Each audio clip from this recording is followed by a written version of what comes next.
प्रदेश के गृह मंत्री अनिल विज बीते 2 महीने से कोरोना के कारण अस्वस्थ हैं, जिसके कारण पहले उन्हें रोहतक पीजीआई फिर गुरुग्राम के मेदांता में दाखिल करवाया गया था, जिसके बाद विज अपने निवास पर ही स्वास्थ्य लाभ ले रहे हैं। विज से मिलने आज प्रदेश के मुख्यमंत्री मनोहर लाल खट्टर उनके निवास पर पहुंचे और उनका कुशलक्षेम जाना। इस दौरान कांग्रेस की वरिष्ठ नेता नीलम शर्मा ने आज कांग्रेस छोड़ भाजपा का दामन थामा। मुख्यमंत्री ने उनका भी स्वागत किया। देखिए, आज कोई ऐसा विशेष बातचीत वाला विषय नहीं था, तो क्योंकि विज साहब काफ़ी दिनों से पिछले कोविड के कारण से अस्पताल में रहे, घर पर भी काफ़ी दिनों से अब अस्वस्थ चल रहे थे। आज प्रभु कृपा से एकदम स्वस्थ हैं और मैं तो मिलने के लिए आज मैं आया हूं। आज मिल करके हमने सबने शुभकामना की है कि जल्दी स्वस्थ हो जाए और हम सब मिल करके काम में लगेंगे, आगे बढ़ेंगे। इसी मौके पे कुछ ज्वाइनिंग्स भी हुई हैं। हाँ, आज बड़ी खुशी की बात है कि हमारे बहुत ही नीलम शर्मा जी बहुत ही कांग्रेस की एक पुरानी एक कार्यकर्त्री रही हैं और आज इन्होंने कांग्रेस को छोड़ करके भारतीय जनता पार्टी ज्वाइन की है। इनके साथ इनके परिवार के लोग भी हैं, कांग्रेस के और बहुत से लोग हैं जो छोड़ करके आज भारतीय जनता पार्टी ज्वाइन कर रहे हैं। मैं इन सब का तहे दिल से बहुत स्वागत करता हूं और आशा करता हूं कि सब एक टीम के रूप में आगे काम करेंगे। इनका सबका मान सम्मान बनाकर रखेंगे। हम लोग पूछने के लिए आए थे। मैं लगभग 2 महीने से कोरोना से मैं बीमार हूँ। तो पहले भी वो आए थे, मेदांता में भी आए थे और आज वो हालचाल पूछने। हमारे मंत्री महोदय भाई अनिल विज जी, इनकी कार्यशैली को देखते हुए और मेरे समर्थकों के साथ मैंने आज भाई अनिल विज को ज्वाइन किया है, क्योंकि मैं इनके काम से इतनी प्रभावित हूँ और बहुत खुश हूँ कि जिस तरह से जज्बा इनमें काम करने का वैसा जज्बा मेरे में भी है। वो इसी प्लेटफॉर्म पे मिल सकता है। इसी कारण मैंने भाई अनिल विज जी को ज्वाइन किया।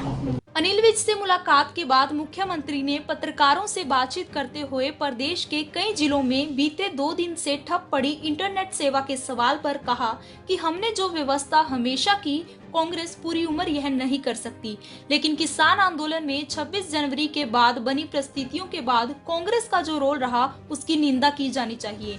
लेकिन ऐसी घटनाओं के बाद कुछ चीजों को कंट्रोल करना वो एडमिनिस्ट्रेशन का दायित्व है और उसी के तहत ये सेवाएं ठप की गई हैं। लेकिन जैसे जैसे परिस्थितियां संभलेंगी वैसे वैसे इन सेवाओं को बहाल कर दिया जाएगा। अब किसान आंदोलन के कारण इंटरनेट जो सेवाएं हैं वो बाधित की गई हैं और कांग्रेस जो है वो आरोप लगा रही है कि बच्चों की जिंदगी से खिलवाड़ हो रहा है। ऑनलाइन क्लासेस जो हैं उस पर काफी फर्क पड़ रहा है। देखिए, हम लोगों ने जितनी व्यवस्थाएं पहले अब तक की हैं, कांग्रेस तो कभी पूरे जन्म में भी नहीं कर सकती थी। हमने सब व्यवस्थाएं, कोविड का पूरा साल निकल गया जिसके अंदर बच्चों की पढ़ाई ऑनलाइन सब कुछ किया था।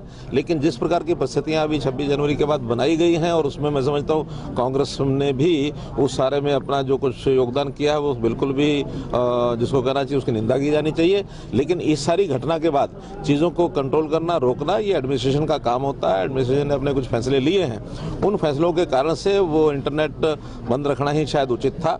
लेकिन अब जैसे स्थितियां सामान्य हो रही हैं, धीरे धीरे उनको सब इंटरनेट की सारी नहीं, लॉ एंड ऑर्डर की स्थिति को मेंटेन रखने के लिए कुछ कदम उठाने पड़ते हैं, तो उसके तहत ये उठाए गए और जल्दी ये बहाल हो जाएंगे।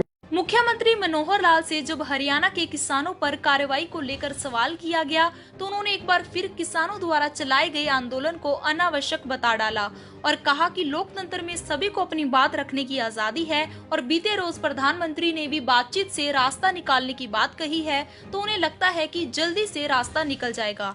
वहीं विज ने भी इस मामले में अपनी प्रतिक्रिया दी और कहा कि हमारी सरकार किसानों के प्रति पूरी तरह से गंभीर है।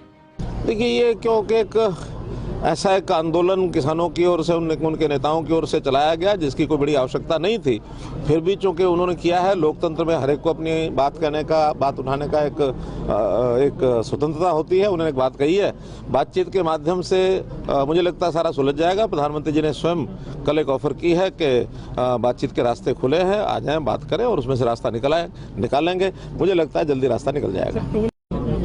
अब देखिए विपक्षी पार्टियां क्या कहती हैं,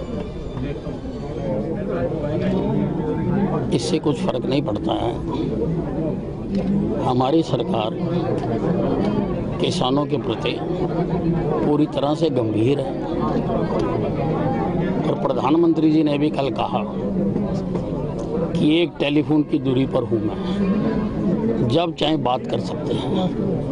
ये बहुत बड़ी बात है और मुझे पूरी उम्मीद है कि ये मसला जल्दी हल हो जाएगा।